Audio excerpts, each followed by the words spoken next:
दोस्तों, स्वागत है आपका आपके चैनल एग्ज़ाम राही में। आशा है कि आप लोग स्वस्थ होंगे और अपनी पढ़ाई में निरंतर बने हुए होंगे। एनसीईआरटी रीडिंग के क्रम में आज हम क्लास 8 का जो कि हिस्ट्री के एनसीईआरटी का चैप्टर नंबर 7 पढ़ेंगे, जिसका शीर्षक है बुनकर, लोहा बनाने वाले और फैक्ट्री मालिक। आज हम देखेंगे कि जो बुनकर हैं वो कौन हैं और किस तरह से जीवन यापन कर रहे हैं, लोहा बनाने वाले कैसे अपना जीवन यापन कर रहे हैं और जो लोहे की फैक्ट्रियां हैं वो कैसे भारत में स्थापित हो रही हैं। आपसे एक निवेदन है, अगर आपको हमारा एक प्रयास पसंद आ रहा है तो आप हमारे इस चैनल को सब्सक्राइब करें, वीडियो को लाइक करें, कमेंट करें और शेयर करें लोगों के पास, जिससे और भी लोगों की पहुंच हमारे इस वीडियो तक हो सके और अधिक से अधिक लोगों को इसका फ़ायदा मिल सके। चलिए हम लोग शुरू करते हैं। यहाँ पे आपको एक बंदरगाह के बारे में छोटी सी इन्फॉर्मेशन दी गई है। भारत के पश्चिमी तट पर गुजरात स्थित सूरत हिंद महासागर के रास्ते होने वाले व्यापार के सबसे महत्वपूर्ण बंदरगाहों में से एक था। यहाँ पे जो आपके लिए जानने की चीज़ है वो सूरत बंदरगाह जो है वो भारत के पश्चिमी तट पे अर्थात गुजरात में स्थित है। ये आप याद रखिए कि पश्चिमी तट पर है। डच और ब्रिटिश व्यापारिक जहाज 17वीं सदी की शुरुआत से ही इस बंदरगाह का इस्तेमाल करने लगे थे। 18वीं सदी में इस बंदरगाह का महत्व गिरने लगा। अगर महत्व गिर रहा है तो निश्चित रूप से कोई न कोई कारण रहा होगा जिसकी वजह से इसका महत्व गिर रहा है। इस अध्याय में हम कपड़ा और लोहा व इस्पात उद्योग, इन दो उद्योगों का विशेष अध्ययन करते हुए देखेंगे कि ब्रिटिश शासन के अंतर्गत भारतीय कारीगर और उद्योगों की दशा क्या थी। आधुनिक विश्व में औद्योगिक क्रांति की दृष्टि से ये दोनों ही उद्योग बहुत महत्वपूर्ण थे। सूती कपड़े के मशीनी उत्पादन ने ही 19वीं सदी में ब्रिटेन को दुनिया का सबसे प्रमुख औद्योगिक राष्ट्र बना दिया था। 1850 के दशक से जब ब्रिटेन का लोहा और इस्पात उद्योग भी पनपने लगा तो ब्रिटेन दुनिया का कारखाना कहलाने लगा। आपने देखा यहाँ पे कि इस चैप्टर में जो एक्सप्लेन हमको मिलेगा वो लोहा इस्पात और कपड़ा उद्योग के बारे में मिलेगा और इसमें हम देखेंगे कि किस तरह से 1850 के आसपास में जो ब्रिटेन है वहाँ पे लोहा और इस्पात उद्योग खूब तेज़ी से पनपता है और इसी वजह से वो जो है दुनिया एक तरह से दुनिया का कारखाना कहा जाने लगा है, क्योंकि इसके पहले विश्व में और जगह जो लोहा है इस्पात हैं इसके उद्योग नहीं है। इसलिए स्वाभाविक सी बात है कि उनको एक इसका टैग मिलना था, जो कि उन्हें मिला दुनिया का कारखाना। ब्रिटेन के औद्योगिकरण और भारत पर ब्रिटिश विजय और उपनिवेशीकरण में गहरा संबंध था। आप अध्याय 2 में देख चुके हैं कि ईस्ट इंडिया कंपनी के व्यापारिक हितों की रक्षा करने के लिए किस तरह भारतीय भूभागों पर कब्जा करते हुए और किस तरह व्यापार का ढांचा बदलता गया। 18वीं सदी के आखिर में ईस्ट इंडिया कंपनी भारत से चीज़ें खरीदती थी और उन्हें इंग्लैंड व यूरोप में ले जाकर बेच देती थी। इसी क्रय विक्रय में उसे भारी मुनाफा होता था। जैसे जैसे ब्रिटेन का औद्योगिक उत्पादन बढ़ने लगा, वहाँ के उद्योगपति भारत को अपने औद्योगिक उत्पादों के विशाल बाजार के रूप में देखने लगे। इस तरह ब्रिटेन से तैयार माल भारत के बाजारों में आने लगा।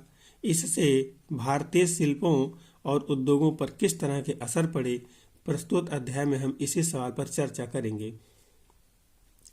अब यहाँ पे आप देखेंगे कि जो हम लोगों ने पिछले अध्याय में पढ़ा था तो देखा था कि किस तरह से जब ब्रिटेन में औद्योगिकरण शुरू हुआ था तो भारत की जो स्थिति थी अभी तक जो कि अच्छी थी, अब वो स्थिति पूरी तरह से बिगड़ने शुरू हो जाती है। ब्रिटिश अपने देश में औद्योगिकरण के अंतर्गत जो भी उनकी चीज़ें हैं, बने सामान हैं, वो ला करके भारतीय बाज़ारों में बांट दे रहे हैं। यहाँ से जो भी सामान उत्पादित हो रहे हैं वो उनके सामानों से अब एक तरह से संबंध लोहा नहीं ले पा रहे हैं, उनसे टक्कर नहीं ले पा रहे हैं और यहाँ के जो भारतीय उद्योग हैं, जो कुटीर उद्योग हैं, छोटे छोटे उद्योग हैं, वो सारे अब एक तरह से नष्ट हो जा रहे हैं।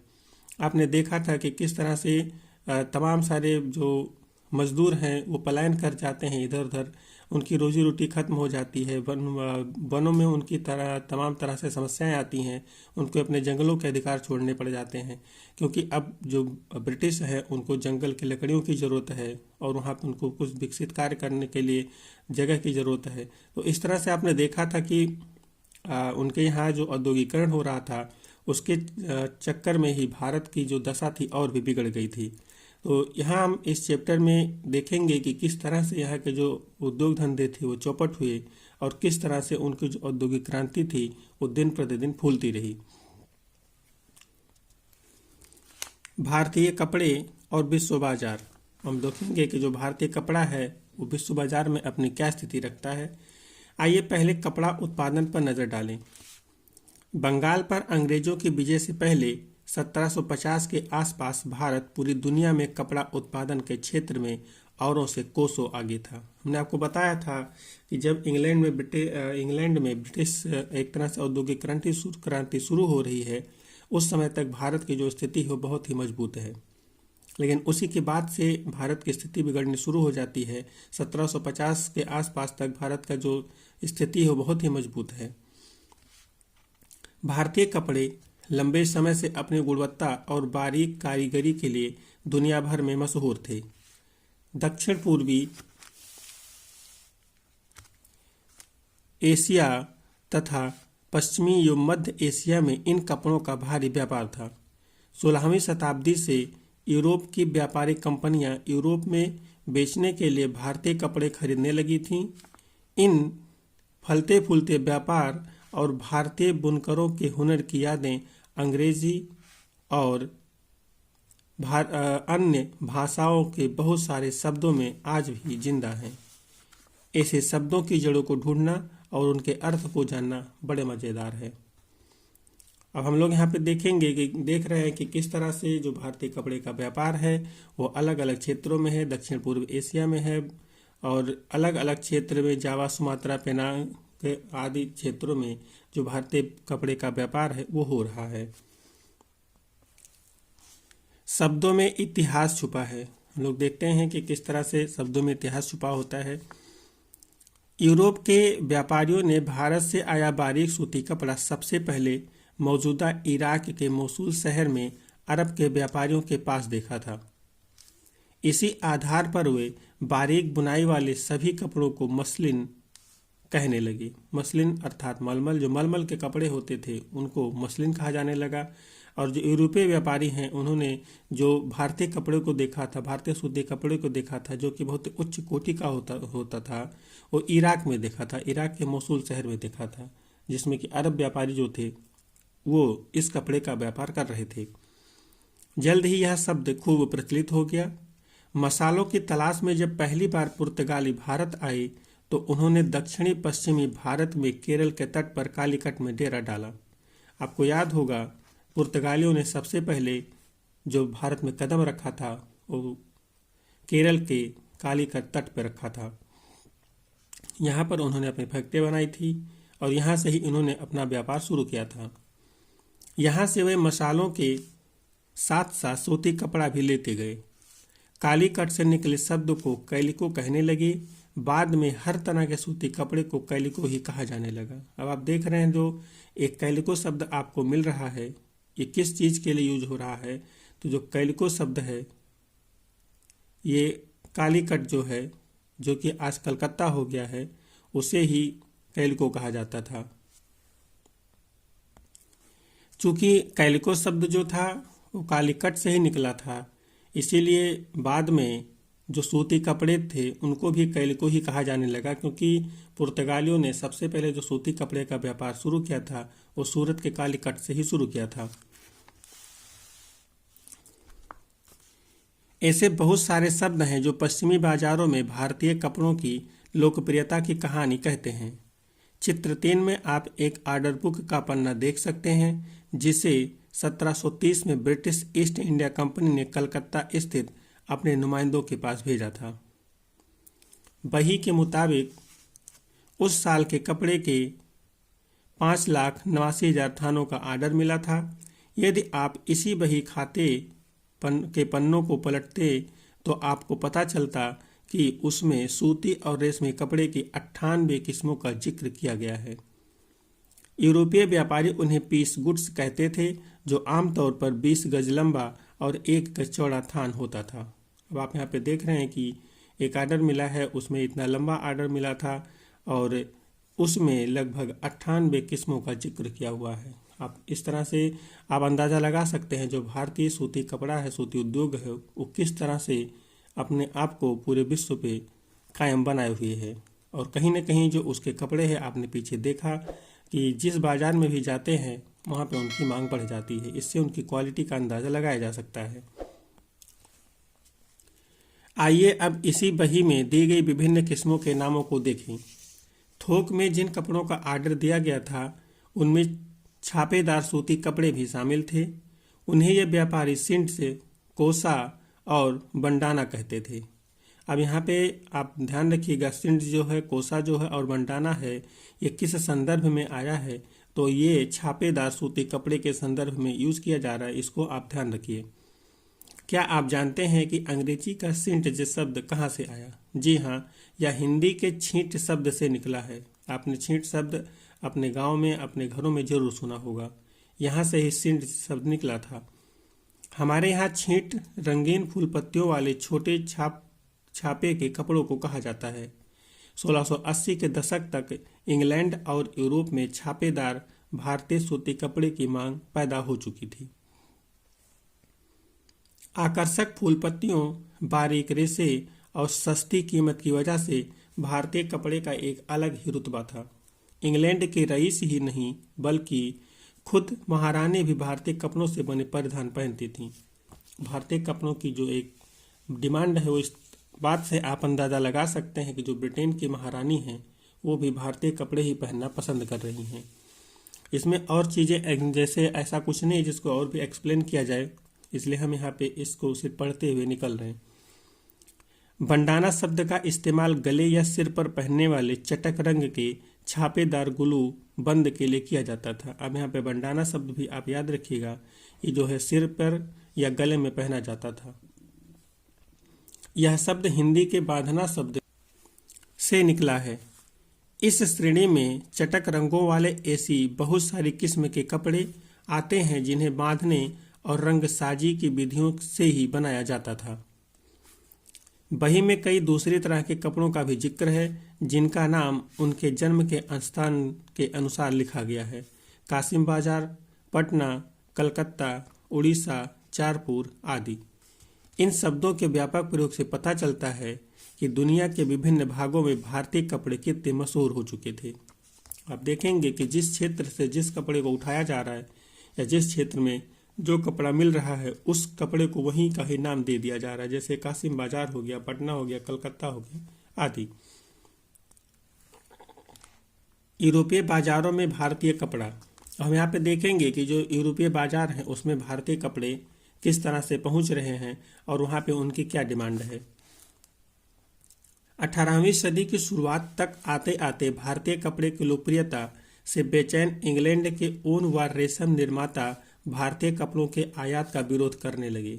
अब आप देख रहे हैं कि जो ब्रिटिश है वो, चूँकि वहाँ के जो उद्योग हैं उनके जो कपड़े बन रहे हैं वो अब भारतीय कपड़ों की जो लोकप्रियता है और सस्ते दाम है उनका टक्कर नहीं ले पा रहे, इसलिए वो अपने सरकार से गुजारिश कर रहे हैं या खुद विरोध कर रहे हैं कि इस कपड़े का आयात बंद कर दिया जाए। इसी दबाव के कारण 1720 में ब्रिटिश सरकार ने इंग्लैंड में छापेदार सूती कपड़े छींट के इस्तेमाल पर पाबंदी लगाने के लिए कानून पारित कर दिया। संयोगवश इस कानून को भी कैलिको अधिनियम ही कहा जाता था। अब देखिए कि किस तरह से भारतीय कपड़ा जो था वो ब्रिटिश बाजार पे छाया हुआ था कि वहाँ के सरकार को ही इन कपड़ों के आयात पर रोक लगाने के लिए कानून लाना पड़ा। उस समय इंग्लैंड में नए नए कपड़ा कारखाने खुल रहे थे। भारतीय कपड़ों के सामने लाचार अंग्रेज कपड़ा उत्पादन अपने देश में भारतीय कपड़ों के प्रवेश पर पूरी पाबंदी चाहते थे ताकि पूरे इंग्लैंड में केवल उन्हीं का कपड़ा बिके। इस क्रम में इंग्लैंड की सरकार ने सबसे पहले कैलिको छपाई उद्योग को ही सरकारी संरक्षण में विकसित किया। अब सफ़ेद मलमल या बिना मांड वाले कोरे भारतीय कपड़े पर इंग्लैंड में ही भारतीय डिजाइन छापे जाने लगे। अब आप देख रहे हैं कि जो इंग्लैंड में कारखाने खुल रहे हैं, इंग्लैंड में औद्योगिक क्रांति चल रही है, तो यहाँ पे चूंकि भारतीय कपड़े जो हैं वो सस्ते हैं और वो जो छींट है वो सिर्फ भारतीय कपड़ों पे ही दिखाई देती है, जिसकी वहाँ पे काफ़ी डिमांड है। इससे भयभीत होकर के अंग्रेजों ने जो अपना वहाँ का ये कैलिको छपाई उद्योग था उसको संरक्षण दिया, उसको एक तरह से पैसे दिए जिससे वो फल फूल सके, और जो भारतीय छींट था उसे ब्रिटिश फैक्ट्रियों में ही अब बनाया जाने लगा। इससे ब्रिटिश को जो फायदा होगा ये होगा कि जो भारतीय कपड़ा जिस छींट के लिए वहाँ पे प्रसिद्ध था, चूंकि उस पर वो रोक भी लगा चुके हैं और खुद बना रहे, तो वो उसको अपने ही मार्केट में अच्छे से बेच पाएंगे। भारतीय कपड़ों के साथ इस होड़ की वजह से इंग्लैंड में तकनीकी सुधारों की जरूरत दिखाई देने लगी थी। 1764 में जॉन के ने स्पिनिंग जैनी का आविष्कार किया, जिससे परंपरागत तकलियों की उत्पादकता काफ़ी बढ़ गई। स्पिनिंग जैनी एक तरह के मशीन होता है जिस पे कई कारीगर एक साथ काम कर लेते हैं। 1786 में रिचर्ड आर्कराइट ने वास्प इंजन का आविष्कार किया। अब यहाँ पे आप वास्प इंजन का आविष्कार किसने किया इसको ध्यान रखिए। वास्प इंजन का आविष्कार रिचर्ड आर्कराइट ने किया 1786 में, जिसने सूती कपड़े की बुनाई को क्रांतिकारी रूप से बदल दिया। अब बहुत सारा कपड़ा बेहद कम कीमत पर तैयार किया जा सकता था। वास्प इंजन जैसे ही तैयार होता है ब्रिटिश में, तो अब ये जो है कपड़ा उद्योग में एक तरह से क्रांति ला दे रहा है, क्योंकि यहाँ पे औद्योगिक क्रांति भी चल रही है और ये सोने पे सुहागा हो गया कि वहीं पे ही वास्प इंजन का आविष्कार हो रहा है, जिसने कपड़ा उद्योग को और भी एक तरह से मजबूत कर दिया। इसके बावजूद दुनिया के बाजारों पर भारतीय कपड़े का दबदबा 18वीं सदी के आखिर तक बना रहा। अब आप देखिए जो ब्रिटेन है किस तरह से भारतीय उद्योग को, भारतीय कपड़ों को दबाने की कोशिश कर रहा है, बावजूद इसके जो भारतीय कपड़े हैं वो अभी भी दुनिया के बाजारों पर अपना कब्जा जमाए हुए हैं। फ्रेंच, डच, ब्रिटिश और अन्य यूरोपीय व्यापारिक कंपनियों ने इस व्यापार से बेहिसाब मुनाफा कमाया। ये कंपनियां भारत आकर चांदी के बदले सूती और रेशमी कपड़े खरीदती थीं, परंतु जैसा कि आप जानते हैं कि जब इंग्लिश ईस्ट इंडिया कंपनी को बंगाल की राजनीतिक सत्ता मिल गई तो उसे भारतीय चीज़ें खरीदने के लिए चांदी मंगाने की जरूरत नहीं रही। इसके बाद तो ईस्ट इंडिया कंपनी भारत में ही किसानों और जमींदारों से राजस्व इकट्ठा करके उस पैसे से कपड़ा खरीदने लगी। अब आपने देखा कि जब कंपनियां शुरुआत में आई थी तो उन्होंने अपने देश से सोना चांदी मंगाया या खुद पैसे लेकर के आए, तब यहाँ से चीज़ों को खरीदा था। लेकिन जैसे ही ईस्ट इंडिया कंपनी अब बंगाल की दीवानी प्राप्त कर लेती है, तो चूंकि वहाँ पे उसे टैक्स वसूलने का अधिकार मिल जाता है, तो अब उसे अपने देश से सोने चांदी लाने की आवश्यकता नहीं रहेगी। अब वो यहीं से टैक्स वसूल करके उन्हीं पैसों से भारतीय सामान को खरीदते थे और ले जा करके अलग अलग जगहों पर बेचते थे और बहुत सारा मुनाफा कमाते थे। बात सूती कपड़े की चल रही तो हमें देखना पड़ेगा कि जो बुनकर होते हैं वो कौन होते हैं। तो हम लोग देखते हैं कि बुनकर कौन होते थे। बुनकर आमतौर पर बुनाई का काम करने वाले समुदायों के ही कारीगर होते थे। वो पीढ़ी दर पीढ़ी इसी हुनर को आगे बढ़ाते थे। बंगाल के तांती, उत्तर भारत के जुलाहे या मोमिन, दक्षिण भारत के शाले व कैकोल्लार तथा देवांग समुदाय बुनकरी के लिए प्रसिद्ध थे। अब आप यहाँ पे इसको याद रखिएगा, जो साले और कैकोलार हैं, देवांग समुदाय हैं, जो मोमिन हैं, ये एक तरह से बुनकरी के लिए प्रसिद्ध है, बुनकरी समुदाय हैं। आप इनको याद रखिए। सूत कातना कपड़ा उत्पादन का सबसे पहला चरण था। यह काम अधिकांशतः महिलाओं के जिम्मे रहता था, अर्थात जो सूत काटने का काम था, जो कि सबसे प्रारंभिक चरण हुआ करता है सूत उत्पादन का, ये इसका जो जिम्मा था वो महिलाओं के लिए था। महिलाएं इसका कार्य करती थीं। चरखा और तकली घर घर में पाए जाते थे। धागे को चरखे पर काटकर तकली पर लपेट दिया जाता था। जब कताई पूरी हो जाती थी तो बुनकर इस धागे से कपड़े बुनते थे। आपने आज भी देखा होगा जो धागे आते हैं वो एक रील में रहते हैं, एक गोल स्ट्रक्चर में गुथे हुए होते हैं, उनको लपेटा गया होता है। तो ऐसे ही वहाँ पर जो सूत कताई होता था उनको भी ऐसे ही गोल गोल लपेट दिया जाता था, और जब एक मानक के अनुसार उनके लपेटवाई हो जाती थी तो उनको आगे सूत उत्पादन के लिए, सूत बुनाई के लिए, कपड़ा बुनाई के लिए भेज दिया जाता था। ज़्यादातर समुदायों में बुनाई का काम पुरुष करते थे। रंगीन कपड़ा बनाने के लिए रंगरेज इस धागे को रंग देते थे, अर्थात जो कपड़े को रंगने का कार्य करते थे वो रंगरेज करते थे, या जो कपड़ा रंगने का कार्य करते थे उन्हें रंगरेज कहा जाता था। छपाईदार कपड़ा बनाने के लिए बुनकरों को चिपसीगर नामक माहिर कारीगरों की जरूरत होती थी जो ठप्पे से छपाई करते थे। हथकरघों पर होने वाली बुनाई और उससे जुड़े व्यवसायों से लाखों भारतीयों की रोजी रोटी चलती थी। आप देख रहे हैं यहाँ पे कि जो हथकरघा है, उसका सूती कपड़ा उद्योग है, इससे इस कितने लोग जुड़े हुए थे, और आप इससे अंदाज़ा भी लगा सकते हैं कि कितने लोगों का जो घर था वो इसी से चलता था। भारतीय कपड़े का पतन।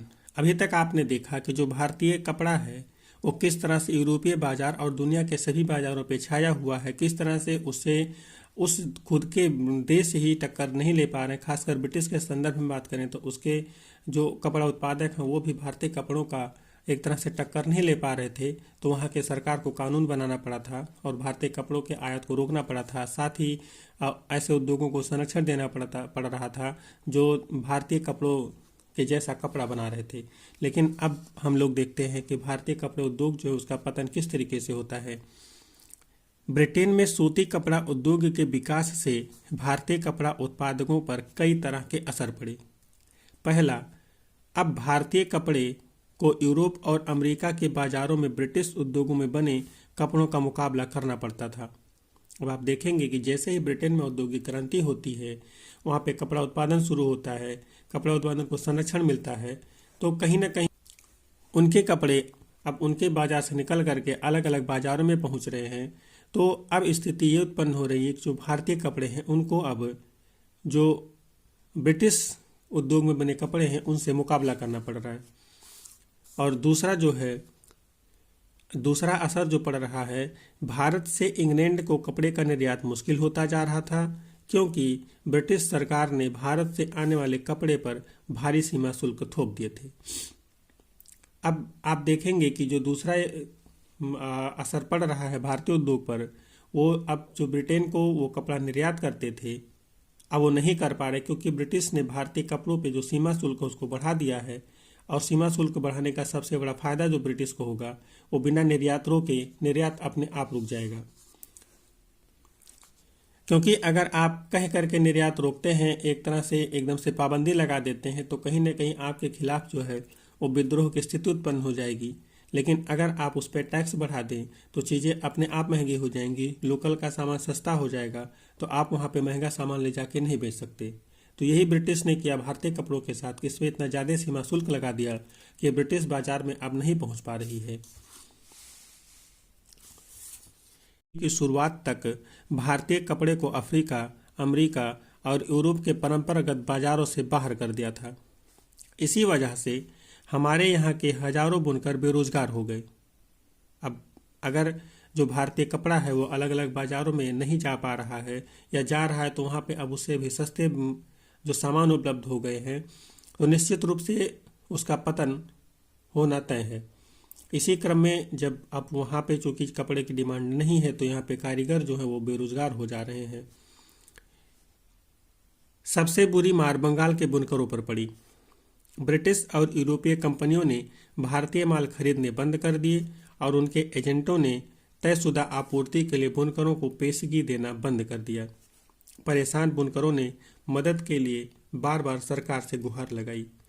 अर्थात जो ब्रिटिश और यूरोपीय कंपनियां हैं, चूँकि अब उनको भारत से सस्ते सामान मिल रहे हैं या उनको अपने लोकल में ही वही सामान मिल जा रहे हैं, तो अब लोग भारतीय जो सामान है उसको खरीदना बंद कर दे रहे हैं। साथ ही सामान के ऑर्डर के लिए जो एक तरह से उस पर पहले ही कोई एक फिक्स रकम दी जाती है कि माना जाएगा कि आपका ऑर्डर बुक हो चुका है, आप इस ऑर्डर को लेंगे ही लेंगे, अब उन्होंने उसको भी देना बंद कर दिया है।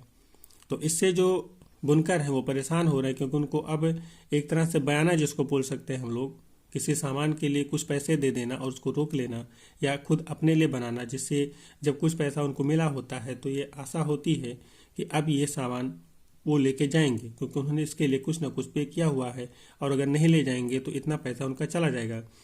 तो इस तरह से जो पेशगी वहाँ पे दी जाती थी अब वो भी बंद कर दी गई है, जिसकी वजह से जो मजदूर हैं और जो बुनकर हैं वो अब काफ़ी बुरी स्थिति में आ जा रहे हैं। लेकिन असली दुर्दिन तो अभी आने वाले थे। 1830 के दशक तक भारतीय बाजार ब्रिटेन में बने सूती कपड़े से पट गए। दरअसल 1880 के दशक तक स्थिति यह हो गई थी कि भारत के लोग जितना सूती कपड़ा पहनते थे उसमें से 2/3 ब्रिटेन का बना होता था। इससे न केवल बुनकरों बल्कि सूत काटने वालों की भी हालत खराब होती चली गई। जो लाखों ग्रामीण महिलाएं सूत काट कर ही अपनी आजीविका चला रही थी वे बेरोजगार हो गई।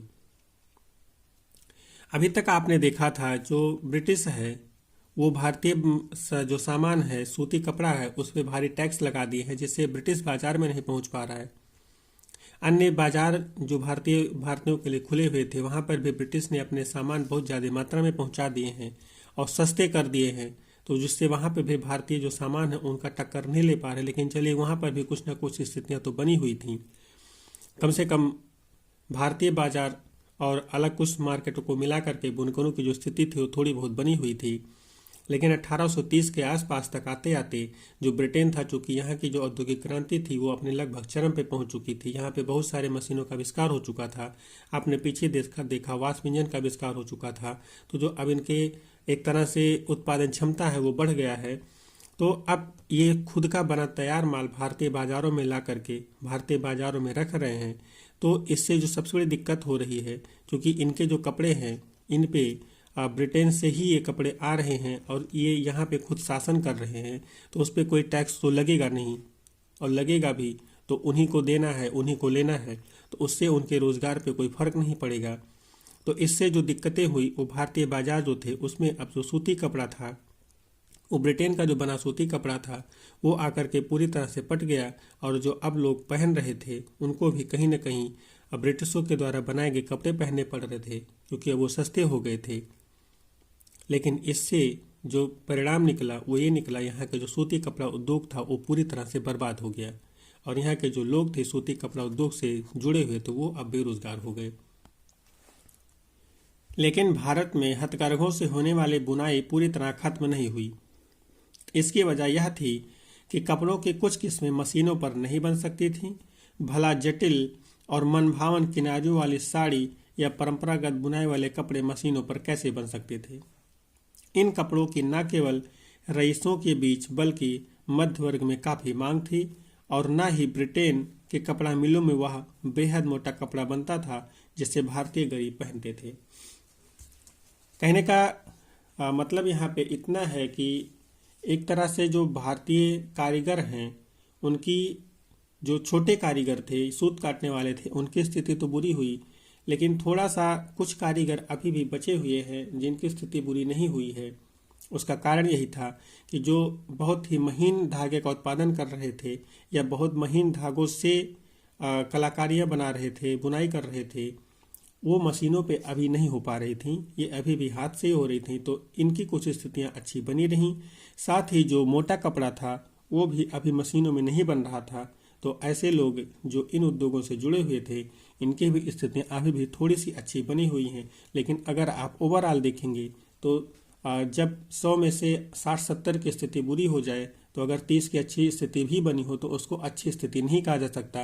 वो तो किस्मत की बात है कि उनके पास अभी उस टाइप की मशीनें नहीं आई हैं, तो आप अपना रोज़गार चला लीजिए। अन्यथा जिस दिन उनके पास वो मशीनें भी आ जाएंगी आपका ये रोज़गार भी खत्म हो जाएगा, और जो सूती कपड़ा उद्योग एक समय पूरे विश्व के बाजारों पर कब्जा जमाया हुआ था, अब कहीं न कहीं उसकी जो स्थिति है वो पूरी तरह से चरमरा गई है, और अब वो किसी भी स्थिति में किसी बाजार में जा कर के ब्रिटिश सामानों का जो है टक्कर नहीं ले पा रही है, और जो उसके मजदूर हैं वो पूरी तरह से बेरोजगार हो गए हैं और उनकी स्थिति दिन प्रतिदिन दयनीय होती जा रही है। आपने पश्चिमी भारत में स्थित सोलापुर और दक्षिण भारत में स्थित मदुरा का जिक्र जरूर सुना होगा। ये शहर 19वीं सदी के आखिर में बुनकरी के नए महत्वपूर्ण केंद्र बनकर सामने आए। बाद में राष्ट्रीय आंदोलन के दौरान महात्मा गांधी ने भी लोगों से आह्वान किया कि वे आयातित कपड़े का बहिष्कार करें और हाथ से कते सूत और हाथ से बुने कपड़े ही पहने। इस तरह खादी राष्ट्रवाद का प्रतीक बनती चली गई। चरखा भारत की पहचान बन गया और 1931 में उसे भारतीय राष्ट्रीय कांग्रेस के तिरंगे झंडे की बीच वाली पट्टी में जगह दी गई। अब स्थितियां इतनी बुरी हो चुकी हैं कि जो भारत के कुछ सामाजिक नेता हैं जिनके समाज में पैठ है, अब वो लोगों को जागरूक कर रहे हैं राष्ट्रीय आंदोलन के दौरान कि वो ब्रिटेन से आयातित या विदेशी कपड़ों को ना पहने और उसे भारत के द्वारा बने हुए, भारत में बने हुए कपड़ों को ही पहने। इसका जो सबसे अच्छा फायदा होगा कि जो भारत का पैसा है भारत में ही रहेगा, साथ ही जो भारत के उद्योग हैं उनको बल मिलेगा और वो उससे जो जुड़े हुए कारीगर हैं, उसके जो जुड़े हुए मजदूर हैं, उनको रोजगार मिलेगा और इससे भारत की स्थिति और जो उनकी एक दयनीय स्थिति है मजदूरों की, वो कहीं ना कहीं सुधारी जा सकती है। इसलिए भारत के जो नेता हैं, खासकर आप महात्मा गांधी के संदर्भ में बात करें तो उन्होंने भी लोगों को जागरूक किया और जो आयातित कपड़े हैं उनके प्रति इन लोगों में एक तरह से नफरत पैदा करने की कोशिश किया। और आपने सुना होगा कहीं न कहीं कि जो एक तरह से आंदोलन के दौरान एक बार कपड़ा जलाने की होली खेली गई थी, जितने ब्रिटिश कपड़े थे उनको जला दिया गया था। आइए देखें कि आजीविका के साधन गंवा चुके बुनकरों और सूत काटने वालों का क्या हुआ। उनमें से बहुत सारे तो खेतिहर मजदूर बन गए, कुछ काम के तलाश में शहरों की तरफ चले गए और बहुत से देश से बाहर अफ्रीका व दक्षिणी अमेरिका के बागानों में काम करने के लिए चले गए। इनमें से कुछ हथकरघा बुनकरों को बम्बई, अहमदाबाद, सोलापुर, नागपुर और कानपुर में खुले नए कपड़ा कारखानों में भी नौकरी मिल गई। आप देखेंगे कि जब किसी जगह रोजगार नहीं रह जाता है, आजीविका चलाना मुश्किल हो जाता है, तो जो वहाँ के स्थानीय लोग होते हैं वो आजीविका कमाने के लिए एक जगह से दूसरी जगह अपना जो है मूवमेंट करते हैं। तो यही स्थितियाँ जो कपड़ा बनाने वाले थे इनके भी था, जो बुनकर थे इनके साथ हो, इन्हें भी अपने गांव छोड़ करके अन्य शहरों में जाना पड़ा, अन्य देशों में जाना पड़ा अपनी मजदूरी कमाने के लिए। जब इसी समय आप देखेंगे कि जो भारतीय सूती उद्योग है वो एक तरह से बर्बादी की तरफ जा रहा है, भारतीय कपड़ा जो है उसका डिमांड कम हो रहा है। इसी समय जो कानपुर, बम्बई, सोलापुर, नागपुर कुछ क्षेत्रों में कपड़ा कारखाने स्थापित किए जा रहे हैं। अब कारखाना है तो निश्चित रूप से इसमें बड़ी पूंजी लगी है, तो ज़्यादा मजदूरों की आवश्यकता होगी, इसमें मशीनें लगी हैं। तो ये एक जब ढेर सारा माल उत्पादन करेंगी तो उसकी लागत कम हो जाएगी, जिससे ये अन्य जो आयातित सामान है, आयातित कपड़े हैं, उनका टक्कर ले पाएंगे। तो जो मजदूर थे वो इन फैक्ट्रियों में भी काम करने चले गए और इन्हें सबसे अच्छा फायदा इस बात का हुआ कि इनके पास पहले से ही जानकारी थी, तो उन्हें नौकरी भी आसानी से मिल गई। सूती कपड़ा मिलों का उदय, हम लोग देखेंगे कि सूती कपड़ा मिल का उदय कैसे हो रहा है और कब हो रहा है। भारत में पहली सूती कपड़ा मिल 1854 में बम्बई में स्थापित हुई। आप इसको याद रखिए, जो भारत की पहली सूती कपड़ा मिल स्थापित हुई 1854 में बम्बई में स्थापित की गई थी। यह कताई मिल थी, अर्थात काटने का काम करती थी। 19वीं सदी ही की शुरुआत से ही भारत से इंग्लैंड और चीन को होने वाले कच्चे कपास के निर्यात के लिए बम्बई एक महत्वपूर्ण बंदरगाह बन चुका था। बम्बई पश्चिमी भारत की काली मिट्टी वाली उस विशाल पट्टी से काफ़ी निकट था जहां कपास की खेती की जाती थी। आपको पता होगा जो कपास की खेती है, जो उसके लिए उपयुक्त भूमि होती है वो काली मिट्टी होती है, और ये काली मिट्टी जो गुजरात में पाई जाती है। जब वहां सूती कपड़ा मिलों की स्थापना हुई तो उन्हें कच्चा माल आसानी से मिलने लगा। जो गुजरात है और उस बम्बई है, उसके आसपास के जो क्षेत्र हैं जहाँ पे काली मिट्टी मिल रही है, इसके आसपास जो कताई मिल है, सूती कपड़ा मिल स्थापित किया जा रहा है, तो इसको वहाँ पे आसानी से कच्चा सामान जो है, कच्चा माल आसानी से प्राप्त हो जा रहा है। आप इस चीज़ को ज़रूर जानते होंगे कि कोई भी फैक्ट्री उसी जगह पे स्थापित की जाती है जहाँ पे उस फैक्ट्री के लिए कच्चा माल आसानी से उपलब्ध हो। तो यहाँ पे जो कि आसानी से उपलब्ध था, इसीलिए यहाँ पे स्थापित होती है और उसे आसानी से माल मिलना शुरू हो जाता है। सन 1900 तक आते आते बम्बई में 84 कपड़ा मिलें चालू हो चुकी थीं। उनमें से बहुत सारी मिलें पारसी और गुजराती व्यवसायियों ने खोली थीं, जो चीन के साथ व्यापार के जरिए काफ़ी पैसा कमा चुके थे। इस दौरान दूसरे शहरों में भी ऐसे कई कारखाने खोले गए। अहमदाबाद में पहला कारखाना 1861 में खुला। अगले ही साल संयुक्त प्रांत अर्थात उत्तर प्रदेश स्थित कानपुर में भी एक कारखाना खुल गया। सूती कपड़ा मिलों की बढ़ती संख्या के कारण मजदूरों की भी मांग बढ़ने लगी। हजारों गरीब काश्तकार, दस्तकार और खेतीहर कामगार कारखानों में काम करने के लिए शहरों की तरफ जाने लगे। यहाँ पे आपके लिए जो जानने वाली चीज़ है वो ये है, जो कानपुर में सूती कपड़ा मिल स्थापित की जा रही है वो 1862 में स्थापित की जा रही है। यहाँ पे आपको डेट तो नहीं दिया गया है, लेकिन आप इन लाइन पे ध्यान दीजिए। अहमदाबाद में पहला कारखाना 1861 में खुला, 1861 में यहाँ पे खुल रहा है। अगली लाइन में ये कह रहा है अगले ही साल अर्थात 1861 के बाद 1862 में कानपुर में एक कारखाना स्थापित किया गया। आप इस डेट को याद रखिए। ये क्वेश्चन आपके एग्जाम में कई बार पूछा जा चुका है। जो कानपुर का कपड़ा मिल है वो कब स्थापित किया गया था।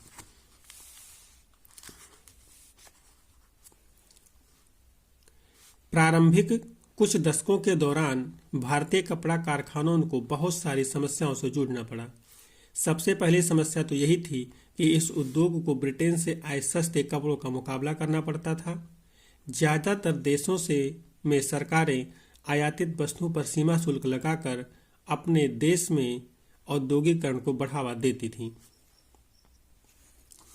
अब आप देखेंगे कि जो भारतीय कपड़ा उद्योग स्थापित हो रहे हैं उन्हें कहीं ना कहीं तमाम सारी समस्याओं का सामना करना पड़ रहा है, क्योंकि ये जो वक्त चल रहा है ये औद्योगिकरण का चल रहा है। अलग अलग देशों में औद्योगिकरण हो रहे हैं, तो जो यहाँ की सरकारें हैं वो बाहरी सामानों पर ज़्यादातर भारी मात्रा में सीमा शुल्क लगा देती हैं, तो वो सामान उस देश में पहुँचते पहुँचते बहुत ही महंगा हो जाता है और बिकता नहीं है।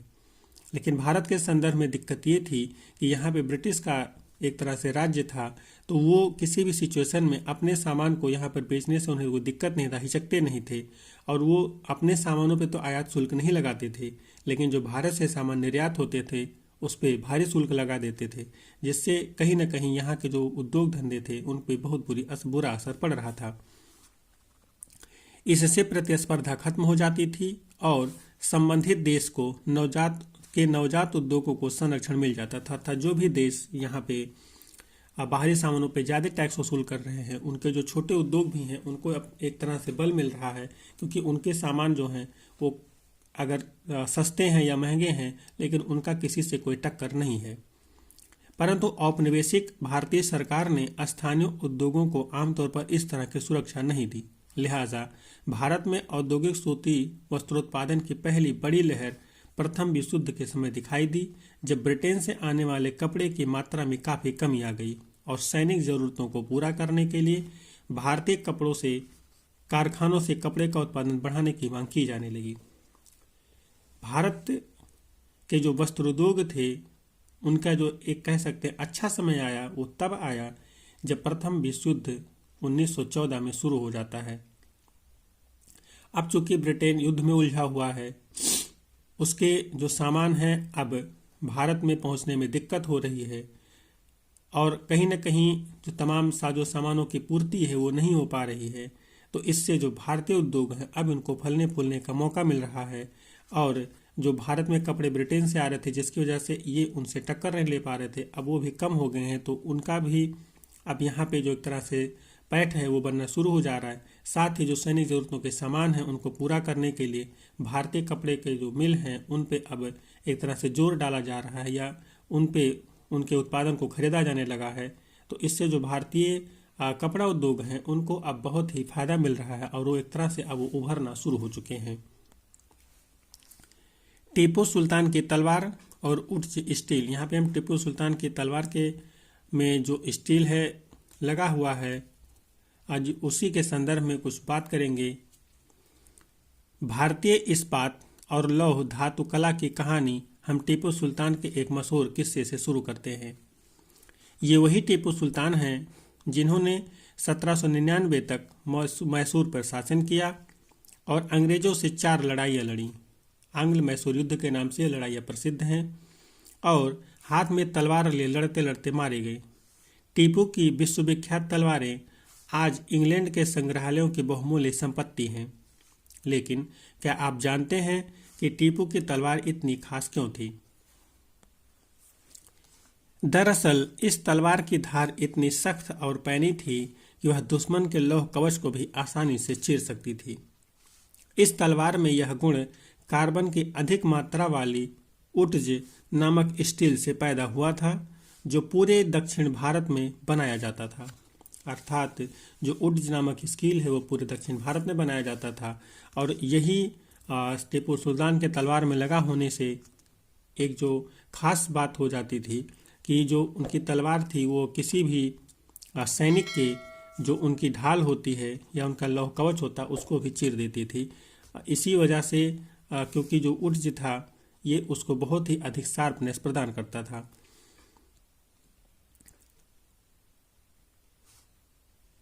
इस उट्ज स्टील की तलवारें बहुत पैनी और लहरदार होती थीं।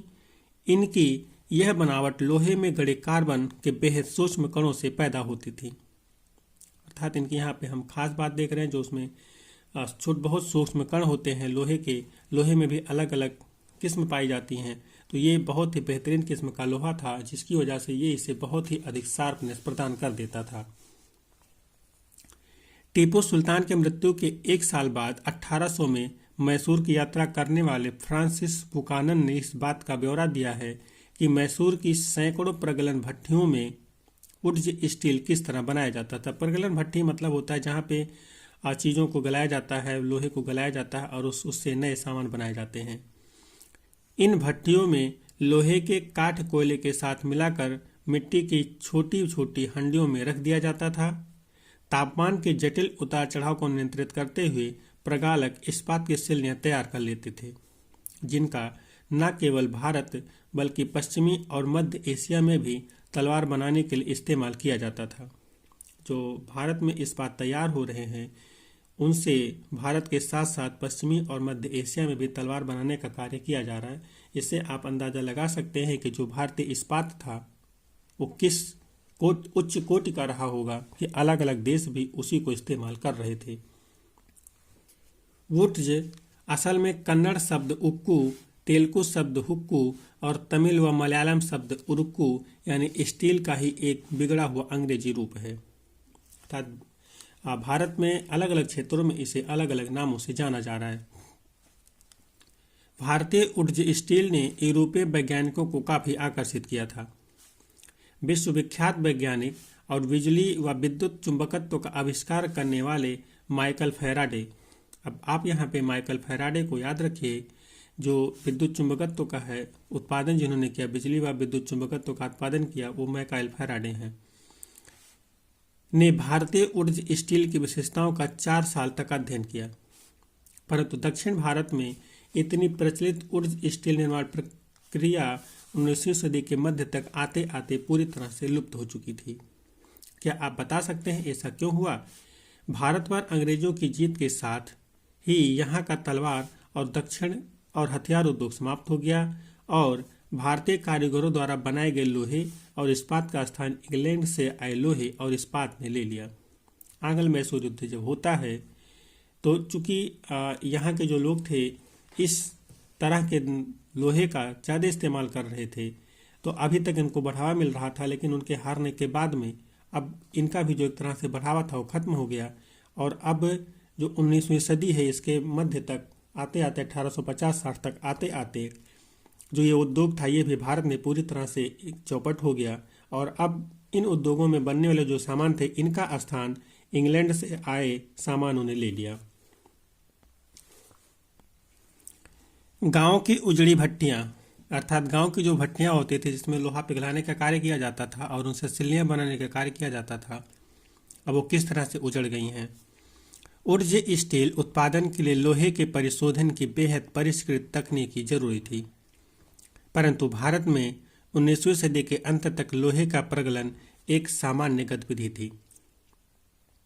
खास तौर से बिहार और मध्य भारत के हरेक जिले में ऐसे प्रगालक कारगर थे जो लोहा बनाने के लिए लौह अयस्क के स्थानीय भंडारों का इस्तेमाल करते थे। इसी लोहे से कारखानों में दैनिक इस्तेमाल के औजार और साधन बनाए जाते थे। ज़्यादातर भट्टियाँ मिट्टी और धूप में सुखाई गई ईंटों से बनी होती थी। प्रगलन का कार्य पुरुष करते थे, जबकि महिलाएं धौंकनी चलाती थीं। धौंकनी का अर्थ होता है हवा फेंकने का यंत्र। जो धौंकनी है वो एक तरह से हवा फेंकने का यंत्र है। वह कोयलों को लगातार दहकाने के लिए हवा फेंकती रहती थीं। 19वीं सदी के अंत तक आते आते लोहे की प्रगलन का हुनर खत्म होने लगा था। ज़्यादातर गांव में भट्टियां ठंडी पड़ चुकी थी और लोहे का उत्पादन गिरता जा रहा था। ऐसा क्यों हुआ? इसकी एक वजह तो नए वन कानून ही थे, जिनके बारे में आप अध्याय 4 में पढ़ चुके हैं। जब औपनिवेशिक सरकार ने आरक्षित वनों में लोगों के प्रवेश पर पाबंदी लगा दी, तो लोहा बनाने वालों को कोयले के लिए भला लकड़ी कहाँ से मिलती, और लौह अयस्क भी वे कहाँ से ला सकते थे। वन कानूनों को नज़रअंदाज करते हुए वे अक्सर चोरी छिपे जंगलों में जाकर लकड़ी इकट्ठा कर लाते थे, परंतु लंबे समय तक केवल इसी तरह अपना कारोबार जारी नहीं रख सकते थे। लिहाजा बहुत सारे कारीगरों ने यह पेशा छोड़ दिया और वे आजीविका के लिए दूसरे साधन ढूंढने लगे। अब आपने देखा यहाँ पे यह छोटी छोटी जो प्रगलन भट्टियाँ होती थी किस तरह से बंद हो गई, क्योंकि उनको अब लकड़ी नहीं मिल रहा था, कोयला नहीं मिल रहा था, और वो जो इस्पात था वही कहाँ से लेके आते। लौह अयस्क जो था जिससे इस्पात बनाया जाता था उसको कहाँ से लेके आते, क्योंकि जो ब्रिटिशों को था वो एक तरह से इन चीज़ों के लिए अनुमति नहीं था, जंगलों से लकड़ी लाने की अनुमति नहीं थी। तो इन सारी चीज़ों की वजह से जो भारतीय प्रगलन भट्टियाँ थीं वो बंद हो चुकी थीं। कुछ क्षेत्रों में सरकार ने जंगलों में आवाजाही की अनुमति दे दी थी, लेकिन प्रगालकों को अपनी प्रत्येक भट्टी के लिए वन विभाग को बहुत भारी कर चुकाने पड़ते थे, जिससे उनकी आय गिर जाती थी। भारतीय उद्योगों को चौपट करने का एक और सिस्टम ब्रिटिशों ने विकसित किया। अभी तो जंगलों में उन्होंने लोगों को आने जाने की अनुमति जो थी उस पर रोक लगाई थी। अब अनुमति तो मिल गई, लेकिन वहाँ से जो लकड़ी ला रहे उस पर उन्हें टैक्स देना पड़ रहा है, जो कि बहुत ज़्यादा भारी पड़ रहा है। 19वीं सदी के आखिर तक ब्रिटेन से लोहे और इस्पात का आयात भी होने लगा था। भारतीय लुहार भी घरेलू बर्तन व औजार आदि बनाने के लिए आयातित लोहे का इस्तेमाल करने लगे थे। इसकी वजह से स्थानीय प्रगालकों द्वारा बनाए जा रहे लोहे की मांग कम होने लगी। 20वीं सदी की शुरुआत तक लोहा और इस्पात बनाने वाले कारीगरों के सामने एक नई चुनौती आ खड़ी हुई। अब आप यहाँ पे देखिए, जो बचे खुचे प्रगालक थे वो भी अब खत्म होने के कगार पे आ गए, क्योंकि जो अब औजार बनाने के लिए सामान का इस्तेमाल भारतीय लोहार करते थे वो भी अब आयातित लोहे का इस्तेमाल करने लग गए। तो इससे कहीं न कहीं जो भारतीय रोजगार था, भारतीय व्यवस्था थी, वो चौपट होनी तय थी। भारत में लोहा व इस्पात कारखानों का उदय। तो हम यहाँ पे देखेंगे जो भारत में लोहा और इस्पात कारखानों का उदय किन स्थितियों में हो रहा है। सन 1904 की बात है। अप्रैल के महीने में अमेरिकी भूवैज्ञानिक चार्ल्स वेल्ड और जमशेदजी टाटा के सबसे बड़े बेटे दोराबजी टाटा छत्तीसगढ़ में लौह अयस्क भंडारों की खोजबीन करते घूम रहे थे। वे भारत में एक आधुनिक लौह एवं इस्पात संयंत्र लगाने के लिए अच्छे लौह अयस्क भंडारों की तलाश में कई महीने और काफ़ी सारा पैसा खर्च कर चुके थे। जमशेदजी टाटा भारत में बड़ा लौह एवं इस्पात कारखाना लगाने के लिए अपनी संपत्ति का बड़ा भाग खर्च करने को तैयार थे, लेकिन इसके लिए पहली शर्त थी कि उम्दा लौह अयस्क भंडारों का पता लगा लिया जाए। अब आप देखिए जो जमशेदजी टाटा हैं, जो आज टाटा के नाम से विख्यात कंपनी है, वो किस तरह से भारत में लौह इस्पात उद्योग लगाने के लिए कच्चे माल को ढूंढ रही है। एक दिन कई घंटे तक जंगल की खाक छानने के बाद वेल्ड और दोराबजी एक छोटे से गांव में जा पहुंचे। वहां उन्होंने देखा कि कुछ स्त्री पुरुष टोकरियों में भरकर लौह अयस्क ले जा रहे हैं। ये अगरिया समुदाय के लोग थे। जब उनसे पूछा गया कि वे अयस्क कहाँ से लाए हैं, तो उन्होंने दूर स्थित एक पहाड़ी की तरफ उंगली उठा दी। वेल्ड और दोराबजी घने जंगलों से होते हुए काफी देर बाद थक कर उस पहाड़ी पर जा पहुंचे। पहाड़ी का अध्ययन करने के बाद वेल्ड ने बताया कि उन्हें जिस चीज की तलाश थी वह मिल चुकी है। रजहारा पहाड़ियाँ दुनिया के सबसे बेहतरीन लौह अयस्क भंडारों में से एक थी। अर्थात ये जहाँ पे पहुंचे वो रजहारा पहाड़ी थी। यहाँ पे इनके काम का जो कच्चा माल था वो उपलब्ध था, लेकिन यहाँ एक परेशानी थी। यह सूखा इलाका था और कारखाना चलाने के लिए आसपास कहीं पानी नहीं था। और आप जानते होंगे किसी भी कारखाने को चलाने के लिए पानी की जो आवश्यकता है वो बहुतायत मात्रा में पड़ती है। लिहाजा कारखाना लगाने के लिए सही जगह और के बारे में टाटा की तलाश जारी रही। अर्थात यहाँ पे जो रजहारा पहाड़ियाँ थीं, अच्छे लौह अयस्क मिलने के बावजूद अभी भी जो टाटा हैं उनकी जो खोज है वो जारी है। अगरिया समुदाय के लोगों ने ही लौह अयस्क का एक और स्रोत ढूंढने में मदद की, जहां से बाद में भिलाई स्टील संयंत्र को अयस्क की आपूर्ति की गई। अर्थात इन्हीं अगरिया समुदाय ने ही टाटा को और वेल्ड को एक अलग जगह और बताया जहां से लौह अयस्क मिल सकता था, और यह जो था वो भिलाई स्टील संयंत्र, जो कि आज आप जानते होंगे इसको, इसके आसपास का क्षेत्र था और यहाँ पे इस संयंत्र को अब स्थापित किया गया। कुछ साल बाद सुवर्ण रेखा नदी के तट पर बहुत सारा जंगल साफ करके फैक्ट्री और एक औद्योगिक शहर बसाने के लिए जगह बनाई गई। इस शहर को जमशेदपुर का नाम दिया गया। इस स्थान पर लौह अयस्क भंडारों के निकट ही पानी भी उपलब्ध था। यहाँ Tata iron and steel company TISCO की स्थापना हुई, जिसमें 1912 से स्टील का उत्पादन शुरू होने लगा। आप टिस्को के बारे में जानते होंगे, ये भारत की एक महारत्न कंपनी है। टिस्को की स्थापना बहुत सही समय पर हुई थी। 19वीं सदी में भारत आमतौर पर ब्रिटेन से बने स्टील का आयात कर रहा था। भारत में रेलवे के विस्तार की वजह से ब्रिटेन में बनी पटरियों की यहाँ भारी मांग थी। काफी समय तक भारतीय रेलवे से जुड़े अंग्रेज विशेषज्ञ यह मानने को तैयार ही नहीं थे कि भारत में भी श्रेष्ठ इस्पात का निर्माण संभव है। जब टिस्को की स्थापना हुई, हालात बदलने लगे थे। 1914 में पहला विश्व युद्ध शुरू हुआ। ब्रिटेन में बनने वाले इस्पात को यूरोप में युद्ध संबंधी आवश्यकताओं को पूरा करने के लिए झोंक दिया गया। अर्थात इस समय टिस्को की जिस समय स्थापना हो रही है, उसी के कुछ समय बाद पहला विश्व युद्ध शुरू हो रहा है। तो चूंकि इसमें ब्रिटिश की भागीदारी है, ब्रिटिश इस युद्ध को लड़ रहे हैं, तो जो यूरोप में सैनिकों से संबंधित सामान है वो बनाने का जो कार्य है वो जो वहाँ की कंपनियां हैं उनको दे दिया जा रहा है। तो इसका कहीं ना कहीं असर जो भारतीय बाजार है, भारतीय इस्पात उद्योग है, उस पर भी पड़ेगा। इस तरह भारत आने वाले ब्रिटिश स्टील की मात्रा में भारी गिरावट आई और रेल की पटरियों के लिए भारतीय रेलवे टिस्को पर आश्रित हो गया। अर्थात जो भारत में रेल बिछाई जा रही थी, अब ब्रिटेन से जो पटरियां हैं, ब्रिटेन जो सामान है वो नहीं आ पा रहे हैं, और चूंकि इस समय टिस्को ही है जो रेल एक तरह से लौह उत्पादन कर रही है, तो इस पर वो आश्रित हो गए। जब युद्ध लंबा खिंच गया तो टिस्को को युद्ध के लिए गोलों के खोल और रेलगाड़ियों के पहिए बनाने का भी काम सौंप दिया गया। अब टिस्को की एक तरह से कह दीजिए एक गोल्डन समय आ गया कि जिसको अभी तक सामान उत्पादन के बाद बेचने की जगह नहीं थी, अब उसे उत्पादन के लिए खुद ब्रिटिश जो है वो अवसर दे रहे हैं। 1919 तक स्थिति यह हो गई थी कि टिस्को में बनने वाले 90% इस्पात को औपनिवेशिक सरकार ही खरीद लेती थी। जैसे जैसे समय बीता, टिस्को समूचे ब्रिटिश साम्राज्य में इस्पात का सबसे बड़ा कारखाना बन चुका था। जो टिस्को है, चूंकि इसको बहुत सारे सामान उत्पादन करने का ठेका मिल गया, इसलिए अब जो ब्रिटिश साम्राज्य में ये जो उत्पादन केंद्र है, ये एक बड़ा उत्पादन केंद्र बन चुका है।